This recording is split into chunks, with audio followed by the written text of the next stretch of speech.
नमस्कार, आदाब। आप देख रहे हैं बात मुद्दे की। मैं हूं रिजवान अहमद सिद्दीकी। 24 सीटों पर चुनाव है और जाहिर है कि इस रणनीति पर दोनों राजनीतिक दल अपना काम शुरू कर चुके हैं और इस काम के बीच लगातार रणनीतियों पर विचार विमर्श हो रहा है।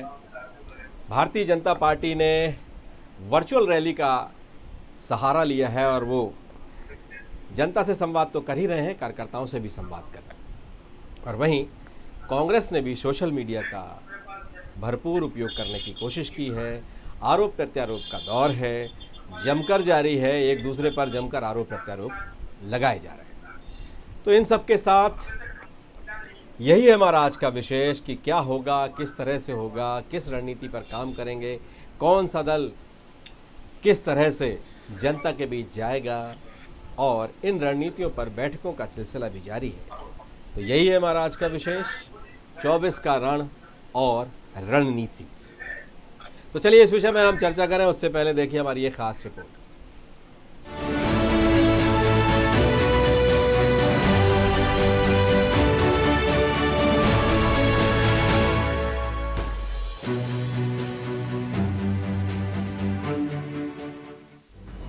मध्य प्रदेश में चुनावी घमासान, बीजेपी कांग्रेस ने कसी कमर।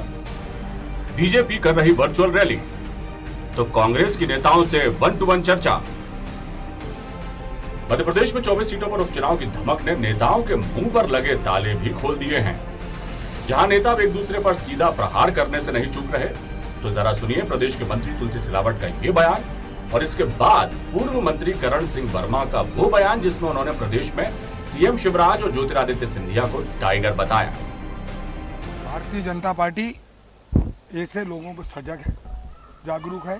डंके की चोट सरकार गिराई है जो मध्य प्रदेश विरोधी हो, मध्य प्रदेश के विनाश करने वाली सरकार थी, इसलिए उनको हमने गिराया, डंके की चोट गिराया।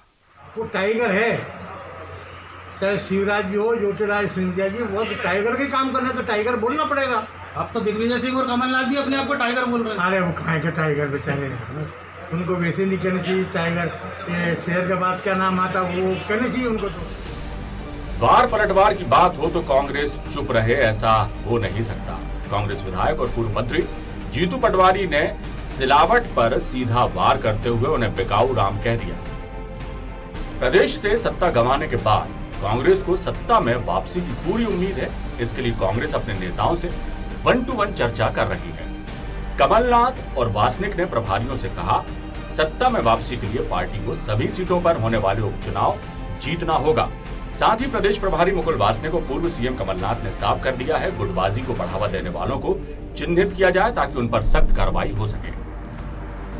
तो इधर बीजेपी लगातार वर्चुअल रैली कर रही है। ग्वालियर चंबल संभाग पर बीजेपी पूरी तरह से नजर बनाए हुए है। यहाँ ज्योतिरादित्य सिंधिया ने कमान संभाल रखी है। सिंधिया और प्रदेश बीजेपी अध्यक्ष V D Sharma virtual rally से कार्यकर्ताओं में जान फूंकने में लगे हुए हैं। मध्य प्रदेश में सीएम शिवराज की टीम तो तैयार हो गई है, पर मंत्रियों में विभागों के बंटवारे को लेकर तकरार देखी जा रही है। इसी को लेकर सियासत भोपाल से दिल्ली तक जा पहुंची। सीएम शिवराज खुद दिल्ली का दौरा कर आए हैं, तो वहीं प्रदेश के मंत्री नरोत्तम मिश्रा ने कहा, कार्यों का बंटवारा सीएम का अधिकार क्षेत्र है, वो खुद उसका फैसला करेंगे। प्रदेश में 24 सीटों पर उपचुनाव है, जहां कांग्रेस इन सीटों पर जीत के बाद सत्ता वापसी के सपने संजोए है, तो बीजेपी भी सत्ता बचाने के लिए पूरी जोर आजमाइश में लगी है। प्रदेश की 24 सीटों में से 17 सीटें ग्वालियर चंबल संभाग से आती हैं। इसमें से 16 सीटें सिंधिया समर्थकों के इस्तीफे के बाद खाली हुई, तो एक सीट विधायक के निधन पर रिक्त हुई थी। कांग्रेस इन 17 सीटों पर नजर बनाए हुए है। खबर है इन 17 सीटों पर जीत के लिए पूर्व सीएम कमलनाथ ग्वालियर में अपना डेरा जमाने वाले हैं। कांग्रेस ग्वालियर में अपना चुनाव मुख्यालय बनाने जा रही है। इसके लिए पूर्व सीएम कमलनाथ के लिए आलीशान बंगले की तलाश भी शुरू कर दी गई है। अगर देखा जाए तो इन 17 सीटों पर सिंधिया का वर्चस्व है और कांग्रेस के लिए रास्ता इतना आसान नहीं होगा। वहीं कांग्रेस की नजर उन बीजेपी के नेताओं पर है जो बीजेपी से नाखुश चल रहे हैं। अब देखना होगा ये चुनाव किस नतीजे पर पहुंचता है। News world desk.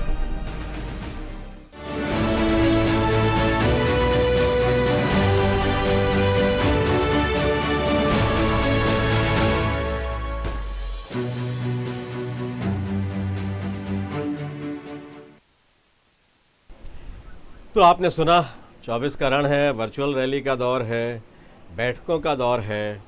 रणनीतियों का दौर है। अभी ऐसे तो चुनाव की घोषणा नहीं हुई है, लेकिन इतना तय है कि ये चुनाव सत्ता का फाइनल है। तो चलिए इस विषय पर हमारे साथ जो मौजूद है मेहमान, आपका उनसे परिचय कराते हैं। हमारे साथ केपी त्रिपाठी हैं, जो भारतीय जनता पार्टी से नेता हैं, विधायक हैं। साथ ही लाखन सिंह हमारे साथ हैं, पूर्व मंत्री हैं, विधायक हैं कांग्रेस के। और वरिष्ठ पत्रकार प्रभु पटेरिया। आप सभी का बहुत बहुत स्वागत है। प्रभु भाई, आपसे ही शुरू करता हूं। कैसे देख रहे हैं, किन किन रणनीतियों पर काम हो रहा है, आप उसको कैसे देख रहे हैं, और आने वाले वक्त में चुनाव कितना दिलचस्प होने वाला है?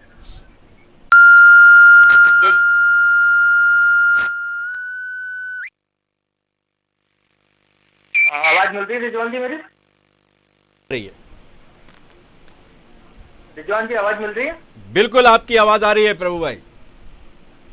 हाँ, तो रिजवान जी ये चुनाव काफी दिलचस्प है और ये एक तरीके से ये कहें कि कांग्रेस हो या भाजपा, जैसा आपने कहा, ये सत्ता का फाइनल है। दोनों दलों के लिए खासी अहमियत ये चुनाव रखते हैं।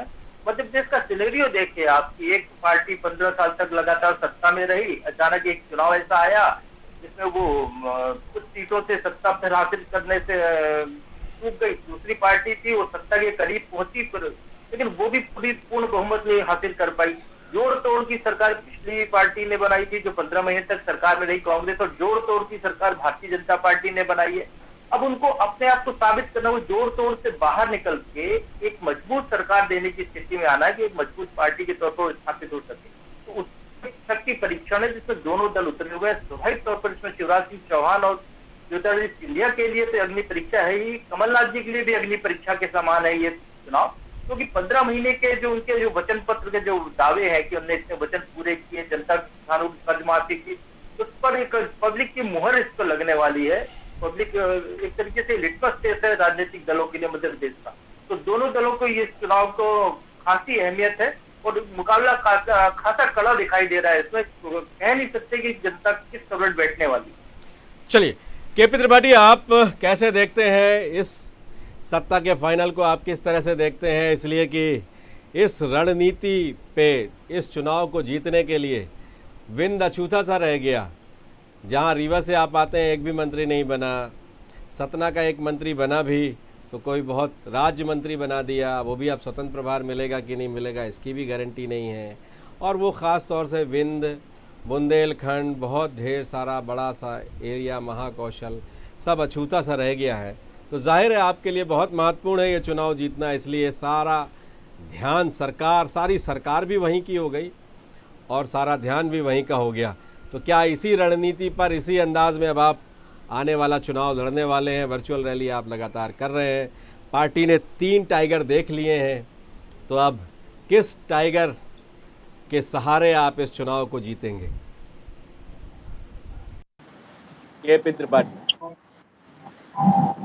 जी, जहाँ तक आपने भारतीय जनता पार्टी के कार्यकर्ता होने के नाते मंत्री पद की बात करी है, तो उसका मैं कार्यकर्ता होने के नाते पहले जवाब देता हूं कि भारतीय जनता पार्टी में कोई भी व्यक्ति पद के लिए या पद पाने के लिए काम नहीं करता।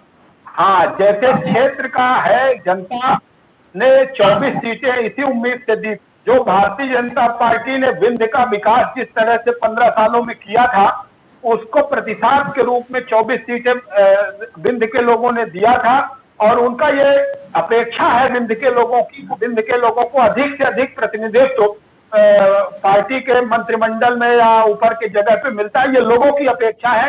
इसलिए लोग भारतीय जनता पार्टी के साथ खड़े हुए। उस अपेक्षा को हम भी महसूस कर रहे हैं और हमारा पार्टी का प्रदेश का नेतृत्व भी। और जहां तक उपचुनाव का सवाल है, उपचुनाव के सवाल पर मैंने पहले भी कई बार कहा है, भारतीय जनता पार्टी के हर बूथ पर बूथ समितियों से लेकर प्रदेश अध्यक्ष तक की एक संरचना है।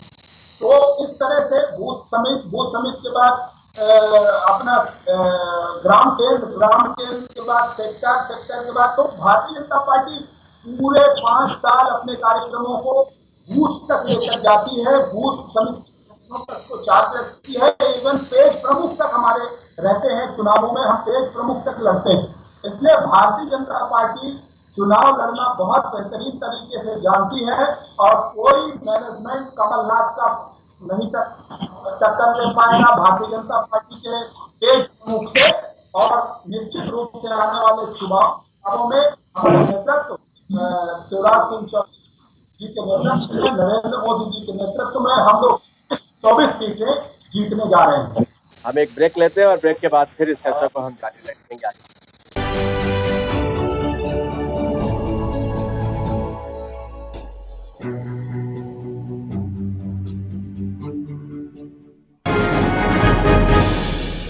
तो ऐसे लक्षण होने पर छुपाए नहीं, जल्द ही नजदीकी फीवर क्लिनिक पर उपचार करवाएं। अधिक जानकारी के लिए टोल फ्री नंबर 104 पर संपर्क करें। कोरोना से डरना नहीं, लड़ना है।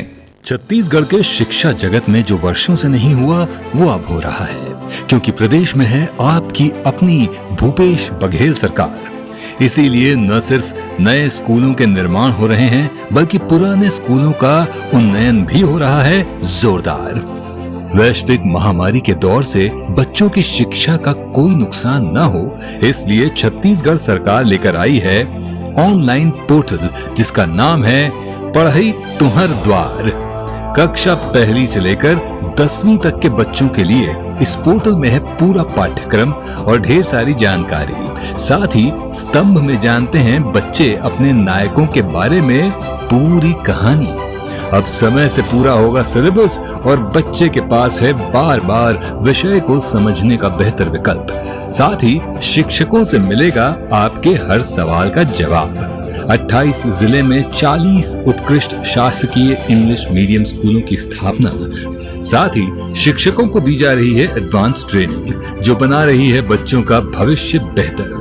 स्वरोजगार को बढ़ावा देने हाई स्कूल के बच्चों को ITI के साथ मिलकर दिया जा रहा है स्किल डेवलपमेंट का प्रशिक्षण, जिसके पूरा होने पर मिलता है प्रमाण पत्र। लगातार बढ़ रहा है छत्तीसगढ़ में शिक्षा का स्तर। अब हम विकास की ओर तेजी से बढ़ रहे हैं। सब मिलकर नया छत्तीसगढ़ गढ़ रहे हैं। गढ़बो नवा छत्तीसगढ़।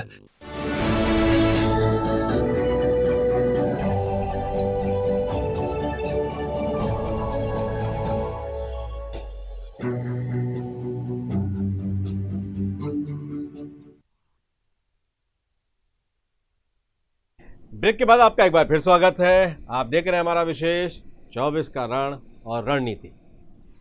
लखन सिंह यादव, अगर आप नहीं सुन पाए हो केपी त्रिपाठी क्या कह रहे थे तो मैं आपको एक बार फिर बता देता हूं। उनका ये कहना है, पहले मैंने उनसे सवाल किया था कि विंध्य में बहुत ढेर सारे लोगों को मौका नहीं मिला। उन्होंने कहा 24 लोग जीते हैं विंध्य से। जाहिर है 24 का रण भी है ये। 24 लोग जीते और अपेक्षाएँ हैं, जनता की बहुत अपेक्षाएँ हैं, लेकिन जिस तरह की परिस्थितियां हैं, हमें अब आने वाले वक्त में चुनाव जीतना है। और कांग्रेस का जो कुशासन था, कांग्रेस ने जिस तरह से काम नहीं किए थे जनता की, उन अपेक्षाओं को पूरा करने के लिए अब वो काम करेंगे और इसी भी रणनीति में वो चुनाव पर जाएंगे। आप क्या कहेंगे? देखिए जी, त्रिपाठी जी ने बताया कि 24 सीटें हम लोग जीते थे, ऐसे ही 26 सीटें ग्वालियर चंबल में हम लोग जीतते गए थे कांग्रेस। लेकिन कांग्रेस के कुछ भगोड़ों की वजह से मध्य प्रदेश की सरकार बिगड़ चली गई और भारतीय जनता पार्टी की सरकार मध्य प्रदेश में कायम है। मैं ऐसा मान के चलता हूं कि जिस भारतीय जनता पार्टी की सरकार जो मध्य प्रदेश में बनी है, खरीद फरोख्त, लूटपाट, बेंगलोर में जाके जो हाट लगाई विधायकों की, उसकी वजह से मध्य प्रदेश में सरकार उनकी बनी। आपने विंध्य की बात करी कि मंत्रिमंडल में इनको जगह नहीं मिली। अब सच्चाई तो ये है, जिनको खरीदा है, जिनके साथ आपका कमिटमेंट रहा है, जिनको आपने सरकार गिराने में एक अहम भूमिका निभाई है, पहले उनका बंटवारा हो जाएगा तब तो आप लोगों को मिलेगा। त्रिपाठी जी, नंबर तो तब आएगा आपका। अभी आप लोग पहले उनको संतुष्ट करो, जिनको हम संतुष्ट नहीं कर पाए उनको आप संतुष्ट करो। और मैं ऐसा मान के चलता हूं कि जितने भी जो भगोड़े गए, ये मात्र 1.5-1.25 महीने के लिए मिनिस्ट्री ये बनी। निर्वाचन की जिस दिन डेट आ जाएगी, आचार संहिता लग जाएगी, इस समूचा ग्वालियर चंबल क्षेत्र का मतदाता, जिस मतदाता ने इनको 5 साल के लिए मैंडेट दिया, इन्होंने 5 साल के लिए इनको चुन के भेजा था कि मध्य प्रदेश की सदन में जाओ और हमारे क्षेत्र की तमाम सारी समस्याओं का निराकरण कराने के लिए सदन में हमारी आवाज उठाई। लेकिन ये उस ओर तो इनका ध्यान नहीं गया। ये तो पूरे 14-15 महीने जो मध्य प्रदेश में सरकार बनी इसमें लूटपाट, और जब उससे पेट नहीं भरा तो फिर भारतीय जनता पार्टी के माध्यम से, उनके नेता के माध्यम से, जैसा आप लोगों के चैनल आम पब्लिक में जो चर्चा का विषय है कि 35-35 करोड़ रुपए लेके इन्होंने मतदाता का अपमान किया, सौदा किया, मतदाताओं को बेंगलोर में जाके इनकी हाथ लगा के इनको बेचा।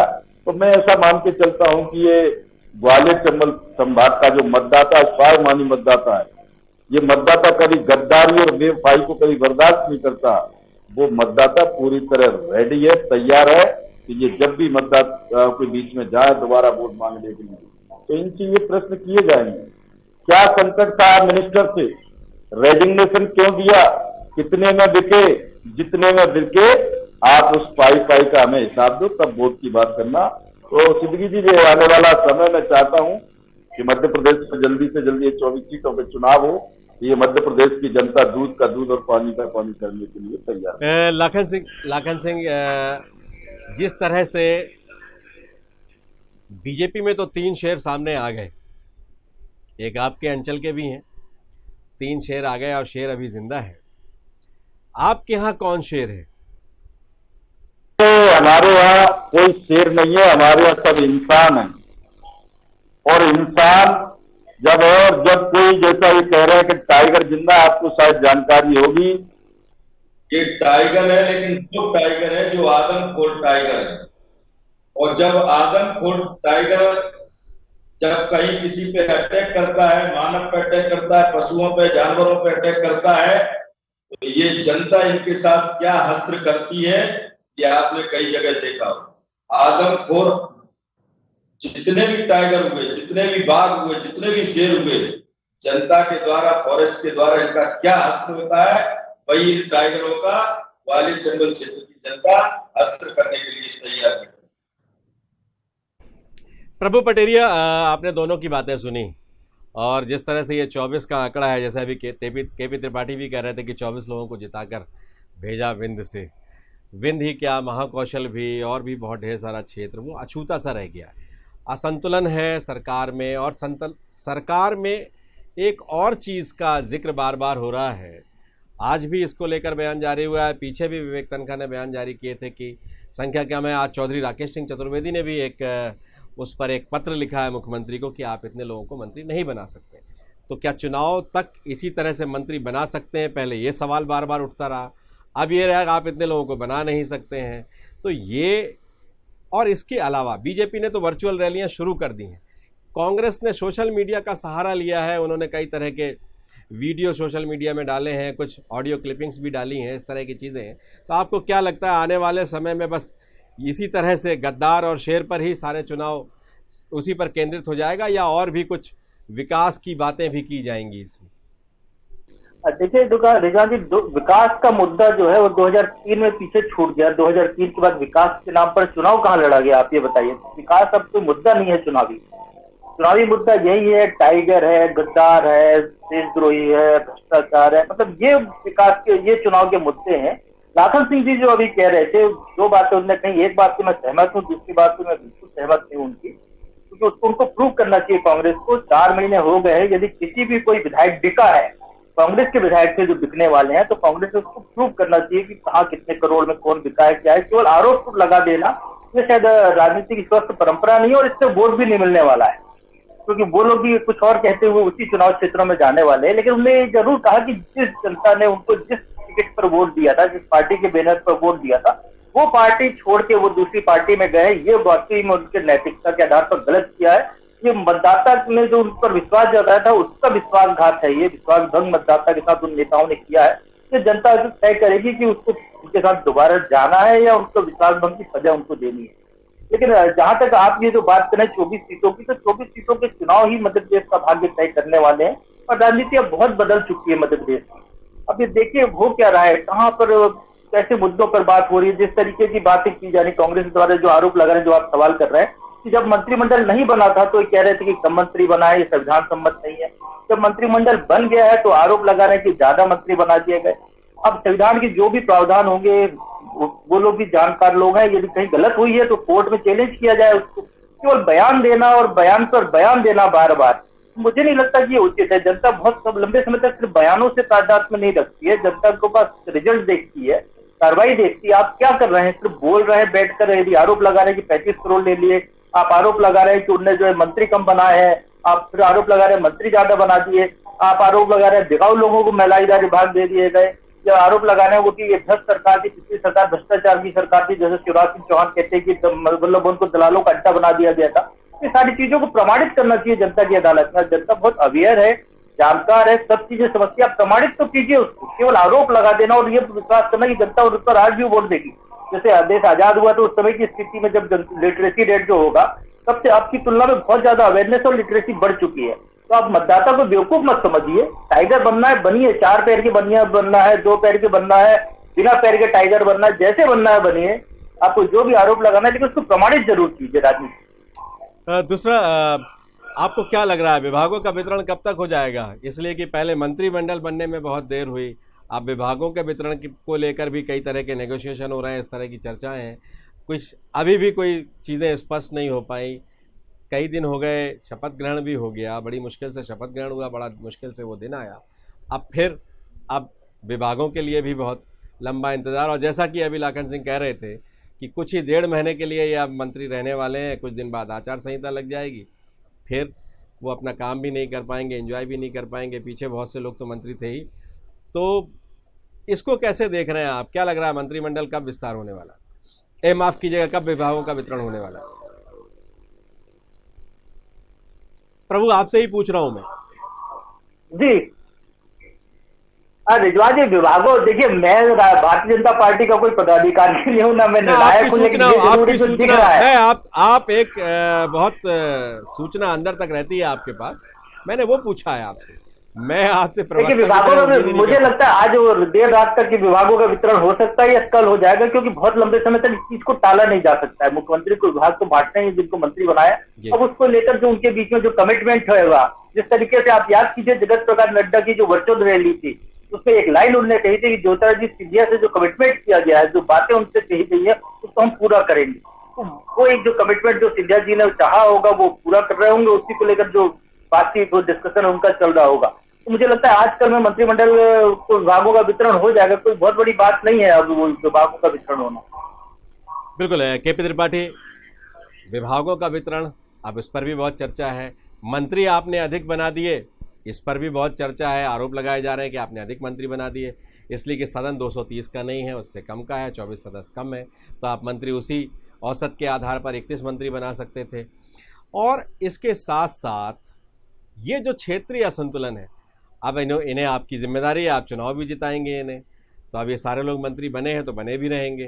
तो अब ये जो इतना बड़े पैमाने पर असंतुलन रहेगा, अजय बिश्नोई ने भी बयान दिया कि मुख्यमंत्री को प्रभार ले लेना चाहिए। अब तो नया ताज़ा बयान भी उनका एक और आ गया है, बड़े वरिष्ठ नेता हैं आपकी पार्टी के, ताज़ा बयान भी आ गया। वो ये कह रहे हैं कि जब तक ये मंत्री जो हैं ये विधायक नहीं बन जाते तब तक इन्हें विभाग नहीं देना चाहिए। तो ये अंदर खानों में बहुत ढेर सारी चीज़ें तो शुरू हो गई हैं। वहाँ राजेंद्र शुक्ला का बड़े पैमाने पर स्वागत हुआ, रीवा के सारे लोगों ने किया, क्या कांग्रेस क्या बीजेपी, सब ने उनका स्वागत किया। जब वो मंत्री नहीं बन पाए वहाँ उनसे मिलने सारे लोग पहुँचे, और कई जगह इस तरह का आक्रोश दिखाया गया है। तो कैसे आप आने वाले वक्त में इन सारी तरह की चुनौतियों का सामना करेंगे? और ये असंतोष वहाँ भी उभारने की कोशिश कर रही है जहाँ आपको चुनाव लड़ना है कांग्रेस। देखिए, जहाँ तक विंध्य का सवाल है, विंध्य में कहीं कोई आक्रोश नहीं दिखाया गया है। विंध्य के लोगों में ये मलाल है कि प्रतिनिधित्व नहीं मिला है, लेकिन ये भी भरोसा है कि कांग्रेस से बेहतर भारतीय जनता पार्टी के नेतृत्व में विंध्य क्षेत्र का विकास होगा।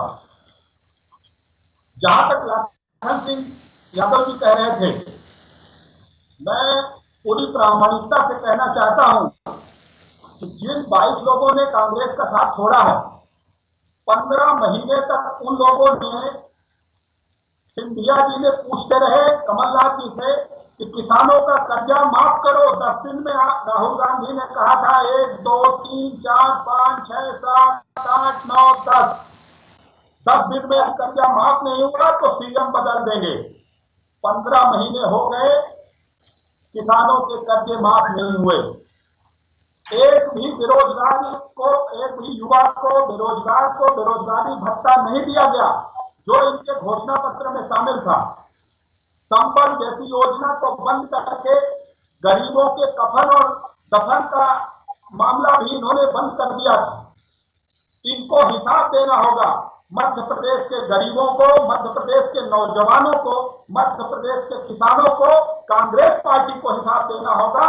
और जब मुझे लगता है कि जो 22 लोगों ने कांग्रेस छोड़ी है, हम लोग भारतीय जनता पार्टी के कार्यकर्ता अपनी पार्टी को मां मानते हैं, लेकिन हमने ये देखा है भारत में कि जननी जन्मभूमि स्वर्गागत गरीयसी में से यदि मां और जन्मभूमि से किसी को चुनना हो तो हम जन्मभूमि को यदि चुनते हैं तो ज्यादा श्रेष्ठ कहलाते हैं।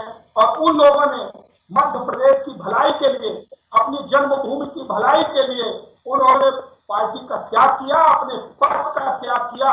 और धरा धाम सुख वित्त त्यागी बुद्धिजन करें यत्न जयलागी। राजनीति में डीपी मिश्रा जी ने कृष्णायन में लिखा है कि जो राजनीति करना है उसको ये सारी चीजों को त्याग करके आगे बढ़ने में भी कोई गुरेज नहीं करना चाहिए। वो किया।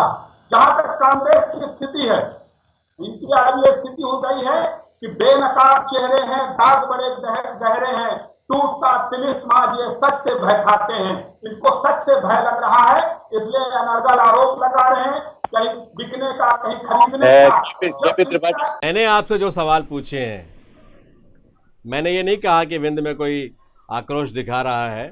आक्रोश तो जाहिर है होता है, असंतोष भी होता है, इसलिए कि वहाँ जो मन मांगी मुरादें पूरी नहीं होती तो होता है। मैंने तो आपसे सिर्फ ये कहा कि क्या कांग्रेस, क्या बीजेपी, सारे लोग राजेंद्र शुक्ला के स्वागत में वहाँ पहुँचे थे, उनसे मिलने भी गए थे। दूसरा सवाल, अजय बिश्नोई जैसे वरिष्ठ नेता का जो बयान है, मैंने उस पर आपसे सवाल पूछा था। उन्होंने कहा कि जब तक ये विधायक नहीं बन जाते, इन लोगों को कोई पद नहीं देना चाहिए। क्या कहते हैं आप इससे? सहमत हैं, असहमत हैं, कैसे करेंगे? और अभी ही नए और पुराने को लेकर ये कई तरह के सवाल खड़े होने लगे हैं। आप भी जानते हैं, जहां तक राजेंद्र शुक्ला जी का सवाल है, भारतीय जनता पार्टी की सरकार में शिवराज सिंह चौहान जी के नेतृत्व में उनकी मंशानुरूप भारतीय जनता पार्टी के एक सिद्धांत को आत्मसात करते हुए विंध्य के विकास की इबारत को लिखने का काम राजेंद्र शुक्ला जी ने पिछले 15 सालों में किया। इसलिए उस विकास के प्रतिसाद के रूप में विंध्य की जनता ने 24 सीटें दी। जहां तक अजय बिश्नोई जी की बात का सवाल है, जहां एक बात जो उन्होंने कही है कि मुख्यमंत्री की जबलपुर और रीवा का प्रभार ले, मैं उनकी इस बात का मैं भी समर्थन करता हूं कि यदि विंध्य की रीवा का प्रभार और महाकौशल का प्रभार मुख्यमंत्री स्वयं लेंगे तो सही, बहुत अच्छा स्वागत योग्य कदम होगा। निश्चित रूप से मुख्यमंत्री यदि प्रभार लेंगे तो विकास को नए पंख लगेंगे और विंध्य के लोग। उस पर तो कह दीजिए, जो ताजी बात, नई बात कही है उन्होंने, उस पर कुछ कहेंगे? जो नई बात कही है उस पर कुछ कहना चाहते हैं? कौन सी? उन्होंने कहा है कि ये पूर्व विधायक हैं, जब तक विधायक नहीं बन जाते तब तक इन्हें मंत्री पद नहीं देना चाहिए। माफ कीजिएगा, उन्हें कोई पोर्टफोलियो नहीं देना चाहिए, विभाग नहीं देना चाहिए। अब ये उनकी व्यक्तिगत राय हो सकती है, हम उनकी इस राय आपकी व्यक्तिगत राय क्या है? आपकी व्यक्तिगत राय क्या है? जब मंत्री बनाया गया है तो उनको विभागों को विभाग देना चाहिए, उनसे काम लेना और चाहिए। जिन्हें नहीं बनाया गया उन्हें भी बना देना चाहिए, उस पर कुछ राय है?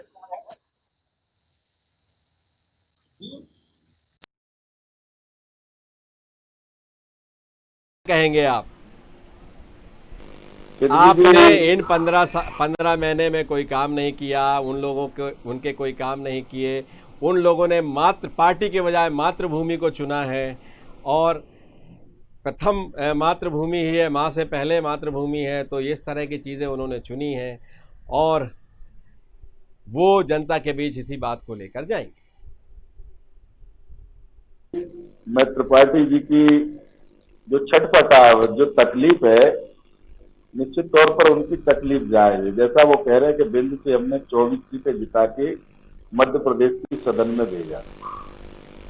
मैं ये बताना चाहता हूं, जो मंत्रिमंडल का विस्तार हुआ है, ये मंत्रिमंडल का विस्तार सिर्फ और सिर्फ ग्वालियर, चंबल और मालवा का मंत्रिमंडल है। बाकी समूचा मध्य प्रदेश तो अपने हालातों पे जो पिछले 3 महीने से छोड़ रखा था, उन्हीं हालातों पे शिवराज सिंह जी ने छोड़ रखा है। और जो अभी ग्वालियर, चंबल और विंध्य का जो हमारा मालवा का जो मंत्रिमंडल बना है, ये मंत्रिमंडल सिर्फ और सिर्फ इसलिए बना है कि इनको यहाँ 24 सीटों में फेस करना है। और ये सीटें, इनका एन केन प्रकार एक ही टारगेट है कि ये सीटें पुनः फिर भारतीय जनता पार्टी के खाते में चली जाए। लेकिन केपी भाई, मैं आपको एक बात बताना चाहता हूं कि ये सपने, ये कभी भी ग्वालियर चंबल क्षेत्र की स्वाभिमानी जनता है, ये गद्दार लोगों को कभी पसंद नहीं करती। और आप ये देखना कि आने वाले समय में जिस दिन भी मतदान होगा और मतदान के बाद जब रिजल्ट आएंगे तो आप लोग खुद एहसास करेंगे। आपने एक बात कही कि कांग्रेस ने 15 महीने में मध्य प्रदेश में कोई विकास नहीं किया। केपी भाई, आप पिछले 15 साल से मध्य प्रदेश में शासन में थे, सत्ता में थे, आपने क्या विकास किया ये समूचा मध्य प्रदेश जानता है। हमको मात्र जब 15 महीने की सरकार मिली और जब मध्य प्रदेश में कांग्रेस की सरकार आई, केपी भाई मेरी बात सुन लो आप, मैंने आपकी पूरी बात तसल्ली से सुनी, मेरी बात सुनी। जब मध्य प्रदेश में सरकार आई उस समय आपको भी सबको मालूम होगा कि मध्य प्रदेश के हालात क्या थे। आपने पूरे मध्य प्रदेश को लूट लूट के जो मध्य प्रदेश का खजाना था उसको बिल्कुल गोल स्थिति में खाली करके छोड़ के गए थे। मैं तो बधाई देना चाहता हूं आदरणीय कमलनाथ जी जैसा अनुभवी मुख्यमंत्री, जिन्होंने मध्य प्रदेश के उस खजाने को जो खाली था और मध्य प्रदेश के किसानों के साथ जो हमने कमिटमेंट किया था, हमारे मैनिफेस्टो में हमने मध्य प्रदेश के किसानों के साथ जो वायदा किया, जो वचन किया कि मध्य प्रदेश के किसानों का हम कर्जा माफ करेंगे, आपको शायद ज्ञान नहीं है कि हमने तुम्हारे मुख्यमंत्री के परिवार के लोगों तक का कर्जा माफ किया। मध्य प्रदेश में हमने 14 महीने में 22 लाख लोगों का कर्जा माफ किया। हमने मध्य प्रदेश में जो गाय गौ माता के नाम पर ये पूरी भारतीय जनता पार्टी देश में ढिढोरा पीटती है कि गाय हमारी माता है। आप पिछले 15 साल मध्य प्रदेश में सरकार में रहे, जो गाय की जो दुर्दशा इस मध्य प्रदेश में देश में हुई, आपने कभी सत्ता में आने के बाद उस गौ माता की कभी ध्यान नहीं दिया और आप हमेशा गाय माता को अपनी मां कह के पुकारते थे। 15 साल वो गाय माता रोडों के एक्सीडेंट में मारी जाती रही, दर दर की ठोकरें खाती रही, उनके लिए आपने कहीं भी उनका आश्रय और वो नहीं बनाया। हमने अपने कार्यकाल में 14 महीने के कार्यकाल में मध्य प्रदेश में हमने 4000 गौशालाएं दी। आज मध्य प्रदेश में जो निराश्रित गौवंश है, जिसका दुनिया में धरती पर कोई धनी धोनी नहीं हुआ करता था, हमने उनको आश्रय देने का काम किया। आप बात करते हो हमने विकास नहीं किया, हमको आप मालूम है हमें 14 महीने का समय मिला और 14 महीने में भी आपको मालूम होना चाहिए कि 2.5 महीने हमारा जो पार्लियामेंट का चुनाव हुआ उसमें आचार संहिता में चले गई। 1 महीने जो हमारे लोगों ने, जिनको आपने खरीदा, उन्होंने तांडव की 1 महीने की जो उथल पुथल, हमको मात्र 11.5 महीने काम करने का मौका मिला था केपी भाई, और उस 11 महीने में हमने मध्य प्रदेश के अपने 100 वचन पूरे करने का काम किया। और हर सवाल विकास की आप बात करते हो, जिस तरह से आपने कहा कि ये विधायक लोग, इनका काम नहीं हुआ, इनके मध्य जितने काम हुए ना, और मैं तो ये कहता था इनका काम नहीं हुआ।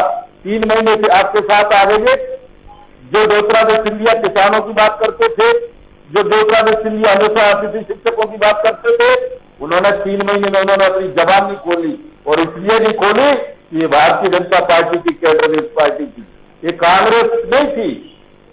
वहां जाके उन्होंने और देख लाखन सिंह मेरा एक सवाल है, केपी त्रिपाठी कुछ कह रहे थे, लाखन सिंह यादव, केपी त्रिपाठी कुछ कह रहे थे, वो ये कह रहे थे कि राहुल गांधी ने कहा था 10 दिन में कर्ज माफ कर देंगे और कर्ज माफ आपने नहीं किया, इसलिए सिंधिया जी ने बार बार याद दिलाया कर्ज माफ करो, इसलिए सिंधिया छोड़कर चले गए।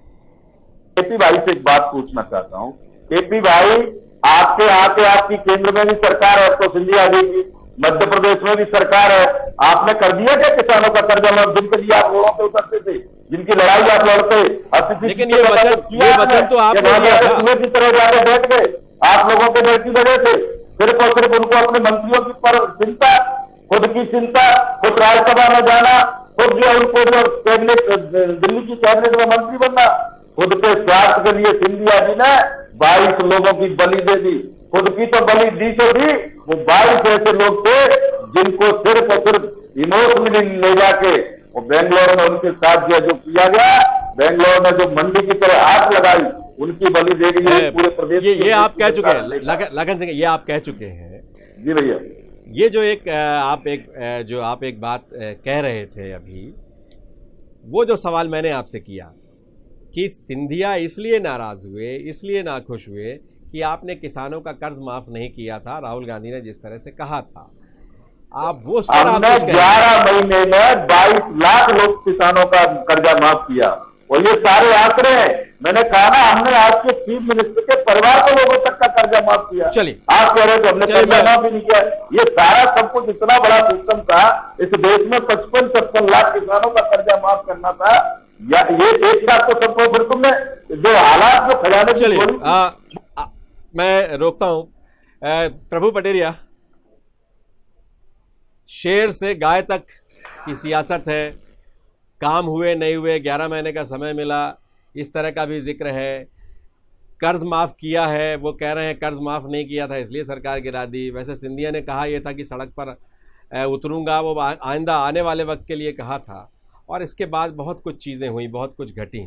तो अब आपको क्या लगता है कि गाय, शेर, गद्दार और इस तरह की चीज़ों के साथ साथ वर्चुअल रैली, जैसे इस समय इस चुनाव में तकनीक का बहुत ज़बरदस्त इस्तेमाल किया जाना है, ख़ासतौर से आईटी की तकनीक का, इसलिए कि बहुत बड़ा मजमा नहीं लगा सकते आप, जनता के बीच बहुत नहीं जा सकते, और इन सब के बीच आपको कैसे लगता है आने वाले चुनाव में कुछ नए तरह की चीज़ें भी देखने मिलेंगी? बिल्कुल रिजवान जी, वर्चुअल रैली आप देख ही रहे हैं किस तरीके का चुनाव प्रचार का एक दौर शुरू हो गया है। सोशल मीडिया का भरपूर इस्तेमाल हो रहा है। आप देखिए कांग्रेस के जो ट्विटर हैंडल है या फेसबुक पेज है, या भारतीय जनता पार्टी की जो फेसबुक पेज, ट्विटर हैंडल है, इंस्टाग्राम पेज है, सब जगह प्रचार प्रसार का अपना काम जोरों पर चल रहा है। और पूरा चुनाव जो है कैंपेन, चूंकि बहुत हर सीमित दायरे में प्रचार लोग कर सकते हैं, ज्यादा से ज्यादा गैदरिंग नहीं कर सकते, कम से कम लोगों को मिलना है, कोरोना का एक खतरा सामने खड़ा हुआ वायरस का, तो इसके लिए जो उपलब्ध प्लेटफॉर्म है, जो भी नई तकनीक है, उस पर इस्तेमाल हो रही है। बहुत अच्छी सुखद स्थिति है कि हम कम खर्च में ज्यादा से ज्यादा लोगों तक रीच हो रही है नेताओं की, जनता भी देख समझ पा रही है, अपना रिएक्शन दे पा रही है। नहीं तो अभी तक होता ये था, मंच से नेता एक तरफा भाषण देकर चले जाते थे, पब्लिक सुनती रहती। लेकिन रिजवान जी, ये चीज मैं यहाँ पे कहना चाहूंगा, मैं फिर से लाखन सिंह जी ने कहा उस सहमति अपनी व्यक्त कर रहा हूँ। आपने कर्ज माफ किए, सिंधिया जी ने वाकई गलत बोला या सही बोला, जो भी था, क्योंकि कोई भी आम किसान बाहर नहीं आया कि उसका कर्ज माफ नहीं हुआ। इसका मतलब है किसानों को नाराजगी नहीं है कर्ज माफी को लेकर, यहाँ तक सही है। लेकिन जो लाखन सिंह जी दावा कर रहे हैं कि मुख्यमंत्री के भाई का कर्जा माफ किया, तो वो इनकम टैक्स देही व्यक्ति का कर्जा माफ किया आपने, एक तो गलत आपने किया। दूसरी चीज ये है कि यदि उसने खुद आवेदन दिया था तो उसके खिलाफ आपने कार्रवाई क्यों नहीं की 15 महीने की सरकार? लाखन सिंह जी उन्हें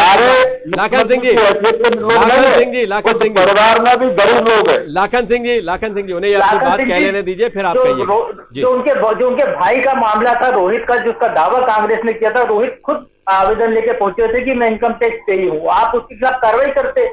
तो कहीं ना कहीं ये केवल प्रचार की राजनीति है। मैं ये भी नहीं कह रहा हूँ कर्जा माफ नहीं हुआ है, तो कोई भी किसान सड़क पर नहीं आया, कर्जा माफ नहीं हुआ है। लेकिन ये दावा सरकार का अपना, ये 2 लाख तक के नहीं हुए, तो आपकी पार्टी खुद ही स्वीकार कर दी कि 2 लाख के नहीं हुए, 50,000 के हुए होंगे, 1 लाख तक के हुए होंगे, लेकिन 2 लाख के नहीं हुए, तो आप ही स्वीकार कर रहे हैं। फिर भाई, हमको मात्र 11 महीने मिले। बिल्कुल है लाखन जी, आपके पास समय कम था, अभी भी कम आप समय है हमारे पास, अब समय भी हमारे पास नहीं बचा, आप अपनी बात सारी कह चुके हैं। केपी जी, आप कुछ कहना चाहते हैं इन्हीं विषयों पर? कुछ कहें, नई बात कुछ नहीं कहिएगा, जल्दी से कहिए, अब मेरे पास समय नहीं है जी। सवाल है, चंबल एक्सप्रेस वे जैसी योजना की घोषणा करके हम चंबल ग्वालियर के विकास आप नई बात कह रहे हैं केपी त्रिपाठी, आप नई बात कह रहे हैं। वो जो उन्होंने आप पर आरोप लगाए, बहुत तरह की चीजें कही, जो उन्होंने अपने काम गिनाए, उन्होंने गाय के बारे में कुछ बात कही, गौ माता पर कुछ बात कही है, उस पर आप कुछ कहना चाहें तो कह दीजिए। इनके पास कुछ है नहीं, उन्होंने गाय का शोषण किया, गाय रोडों पे एक्सीडेंट मारे। लाखन जी आप वरिष्ठ नेता हैं, आप वरिष्ठ नेता हैं, कई बार के विधायक हैं। केपी जी को संरक्षण दीजिए, उन्हें कुछ कह लेने दीजिए। जी केपी भैया बताएं। कहिए केपी भाई। कुछ कह रहे हैं आप? वो कह रहे हैं गौ माता के लिए उन्होंने काम किया, आपने नहीं किया। उनको 11 महीने मौका मिला और 1 महीने तो वो आप जिनको ले गए थे उन्हीं मनाने, और उसी कवायद में 1 महीना बर्बाद हो गया, 3 महीने चुनाव में बर्बाद हो गए, 2.5 महीने, और उन्हें 11 महीने का मौका मिला और 15 साल आपको पूरा मौका मिला था। फिर भी आपने क्या किया, उन्होंने क्या किया, जनता को मालूम है। कुछ कहेंगे उस पर? ये गौ माता की बात कर रहे थे, मैं अपने रीवा की बताना चाहता हूँ कि हमारे यहाँ प्रसावन गौवंश वन्य अभ्यारण्य और लक्ष्मण बाग गौशाला 15 सालों में भारतीय जनता पार्टी ने 5000 वहाँ चला रहे हैं। अब वक्त कम है मेरे पास, अब वक्त समाप्त सा हो गया इस कार्यक्रम के लिए। आप सब मुझे मेरे साथ जुड़े, आपका बहुत बहुत धन्यवाद। तो बस सवाल यही है कि 24 का रण और रणनीतियों पर सब काम कर रहे हैं। सियासत में आरोप प्रत्यारोप लगाना बेहद ज़रूरी भी है और कई बार बहुत गैर ज़रूरी चीज़ें भी आ जाती हैं, और अब इस सब के बीच एक दूसरे पर छींटाकशी तो बहुत जमकर हो ही रही है। अब देखते हैं आईटी का किस तरह से इस्तेमाल होता है और आने वाले वक्त में मध्य प्रदेश में और क्या क्या देखना बाकी है, इस पर सबकी नज़र है। हमारे इस कार्यक्रम में बस इतना ही। खबरों का सिलसिला जारी रहेगा, हम कल फिर मिलेंगे एक नए मुद्दे के साथ। तब तक मुझे दीजिए।